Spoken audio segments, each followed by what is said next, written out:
Next, I believe I have Bob. Is it Funcheon? Is that correct? Yes, funcheon like luncheon. Okay. Terrific, Bob.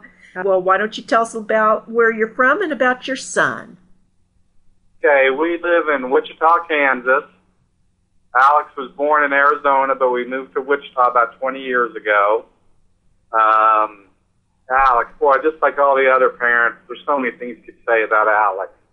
He got into the military, and I hear different stories as to why he got in.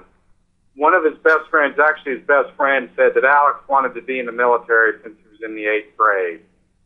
But when Alex got a little older, he got involved in drugs and started making some pretty poor decisions.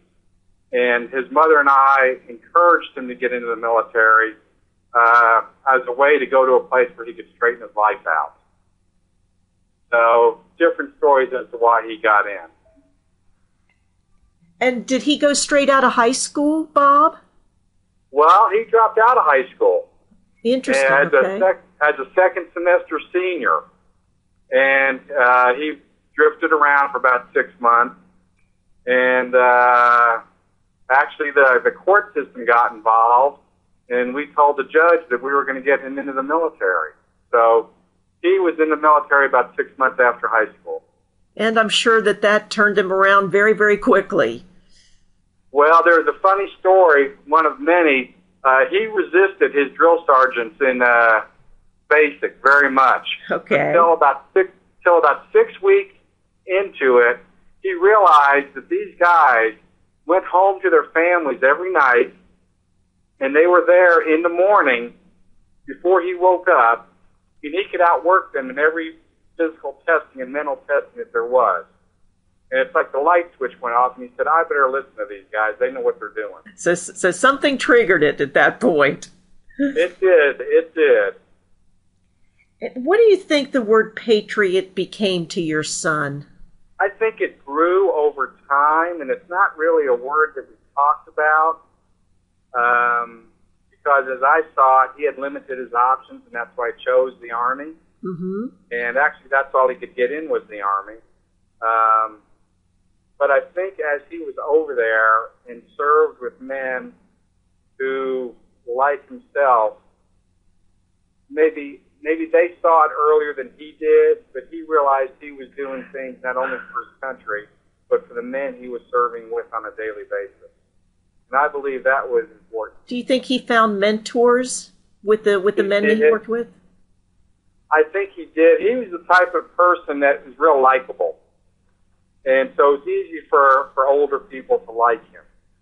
And so I think he did that, and I think he actually just grew up enough to realize he needed to listen to these people. Can you tell me a funny story about him? Well, Alex, as a youngster, was always getting into trouble at home.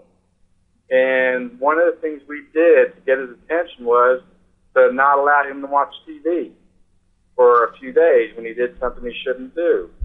Well, one day when he was being grounded from TV, one day at school, they put on a movie of some sort, an educational movie.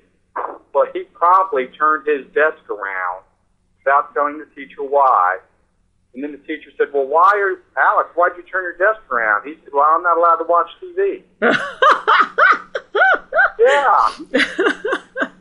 All on his own. See, he was destined for service. He was. Let me ask you, Bob, what advice would you give to parents of soldiers in the... I would let them know that they should communicate as much as they can with their soldier, and to not be too alarmed by what they may hear, and not to read too much into, because their language may change. They may allude to some things, or they may have a change in personality. One time we didn't hear from Alex for the longest time, and we emailed him, we kept bugging him, and he finally told us that one night another Humvee was destroyed, and he was assigned to clean the area up. And so he could not talk to us. So just not to read into a whole lot about what their soul. If you could say one thing to Alex right now, Bob, what would you say to him? Well, I would tell him that I miss him tremendously. And I really miss the man he was becoming, because we heard so many wonderful stories about him after the fact, and that I just miss seeing him now. And I just miss him growing up and becoming the man he was destined to be. Thank you, Bob. Thank you for sharing about Alex.